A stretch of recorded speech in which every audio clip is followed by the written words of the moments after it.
पंचतंत्र कहानियां दुश्मन का स्वार्थ। एक पर्वत के समीप बिल में मंदविश नामक एक बूढ़ा सांप रहता था। अपनी जवानी में वह बड़ा रौबीला सांप था। जब वह लहराकर चलता तो बिजली सी कौंध जाती थी, पर बुढ़ापा तो बड़ेबड़ों का तेज हर लेता है। बुढ़ापे की मार से मंदविश का शरीर कमजोर पड़ गया था।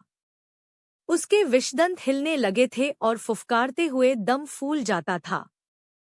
जो चूहे उसके साए से भी दूर भागते थे, वे अब उसके शरीर को फांदकर उसे चिढ़ाते हुए निकल जाते। पेट भरने के लिए चूहों के भी लाले पड़ गए थे। मंदविश इसी उधेड़बुन में लगा रहता कि किस प्रकार आराम से भोजन का स्थायी प्रबंध किया जाए। एक दिन उसे एक उपाय सूझा और उसे आजमाने के लिए वह दादुर सरोवर के किनारे जा पहुंचा। दादुर सरोवर में मेढकों की भरमार थी। वहां उन्हीं का राज था। मंदविश वहां इधर-उधर घूमने लगा। तभी उसे एक पत्थर पर मेढकों का राजा बैठा नजर आया। मंदविश ने उसे नमस्कार किया। महाराज की जय हो। मेढकराज चौंका, तुम तो हमारे बैरी हो, मेरी जय का नारा क्यों लगा रहे हो? मंदविश विनम्र स्वर में बोला, राजन, वे पुरानी बातें हैं। अब तो मैं आप मेढकों की सेवा करके पापों को धोना चाहता हूँ, श्राप से मुक्ति चाहता हूँ। ऐसा ही मेरे नागगुरु का आदेश है।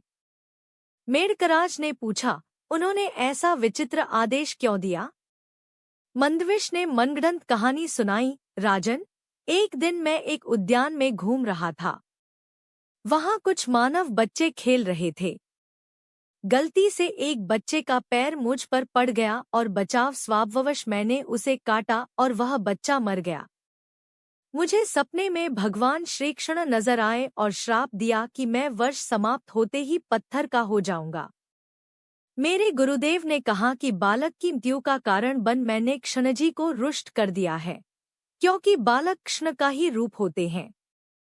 बहुत गिड़गिड़ाने पर गुरुजी ने श्राप मुक्ति का उपाय बताया। उपाय यह है कि मैं वर्ष के अंत तक मेढकों को पीठ पर बैठाकर सैर कराऊं। मंदविश की बात सुनकर मेढकराज चकित रह गया। सांप की पीठ पर सवारी करने का आज तक किस मेढक को श्रेय प्राप्त हुआ? उसने सोचा कि यह तो एक अनोखा काम होगा। मेढकराज सरोवर में कूद गया और सारे मेढकों को इकट्ठा कर मंदविश की बात सुनाई। सभी मेढक भौचक्के रह गए। एक बूढ़ा मेढक बोला, मेढक एक सर्प की सवारी करें, यह एक अद्भुत बात होगी। हम लोग संसार में सबसे श्रेष्ठ मेढक माने जाएंगे। एक सांप की पीठ पर बैठकर सैर करने के लालच ने सभी मेढकों की अक्ल पर पर्दा डाल दिया था। सभी ने हाँ में हाँ मिलाई। मेढकराज ने बाहर आकर मंदविश से कहा, सर्प, हम तुम्हारी सहायता करने के लिए तैयार हैं। बस फिर क्या था। 8-10 मेढक मंदविश की पीठ पर सवार हो गए और निकली सवारी। सबसे आगे राजा बैठा था। मंदविश ने इधर-उधर सैर कराकर उन्हें सरोवर तट पर उतार दिया। मेढक मंदविश के कहने पर उसके सिर पर से होते हुए आगे उतरे। मंदविश सबसे पीछे वाले मेढक को गप्प खा गया। अब तो रोज यही क्रम चलने लगा। रोज मंदविश की पीठ पर मेढकों की सवारी निकलती और सबसे पीछे उतरने वाले को वह खा जाता। एक दिन एक दूसरे सर्प ने मंदविश को मेढकों को ढोते देख लिया। बाद में उसने मंदविश को बहुत धिक्कारा, अरे, क्यों सर्प जाति की नाक कटवा रहा है? मंदविश ने उत्तर दिया, समय पड़ने पर नीति से काम लेना पड़ता है। अच्छे बुरे का मेरे सामने सवाल नहीं है। कहते हैं कि मुसीबत के समय गधे को भी बाप बनाना पड़े तो बनाओ। मंदविश के दिन मजे से कटने लगे। वह पीछे वाले मेढक को इस सफाई से खा जाता कि किसी को पता न लगता। मेढक अपनी गिनती करना तो जानते नहीं थे, जो गिनती द्वारा माजरा समझ लेते। एक दिन मेढकराज बोला, मुझे ऐसा लग रहा है कि सरोवर में मेढक पहले से कम हो गए हैं। पता नहीं क्या बात है। मंदविश ने कहा, हे राजन, सर्प की सवारी करने वाले महान मेढक राजा के रूप में आपकी ख्याति दूर दूर तक पहुंच रही है। यहाँ के बहुत से मेढक आपका यश फैलाने दूसरे सरोवरों, तलों व झीलों में जा रहे हैं। मेढकराज की गर्व से छाती फूल गई।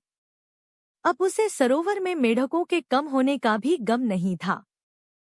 जितने मेढक कम होते जाते, वह यह सोचकर उतना ही प्रसन्न होता कि सारे संसार में उसका झंडा गड़ रहा है। आखिर वह दिन भी आया जब सारे मेढक समाप्त हो गए। केवल मेढकराज अकेला रह गया। उसने स्वयं को अकेले मंदविश की पीठ पर बैठा पाया तो उसने मंदविश से पूछा, लगता है सरोवर में मैं अकेला रह गया हूँ। मैं अकेला कैसे रहूंगा? मंदविश मुस्कुराया, राजन, आप चिंता न करें। मैं आपका अकेलापन भी दूर कर दूंगा। ऐसा कहते हुए मंदविश ने मेढकराज को भी गप से निगल लिया और वहीं भेजा जहां सरोवर के सारे मेढक पहुंचा दिए गए थे। सीखा, शत्रु की बातों पर विश्वास करना अपनी मौत को दावत देना है।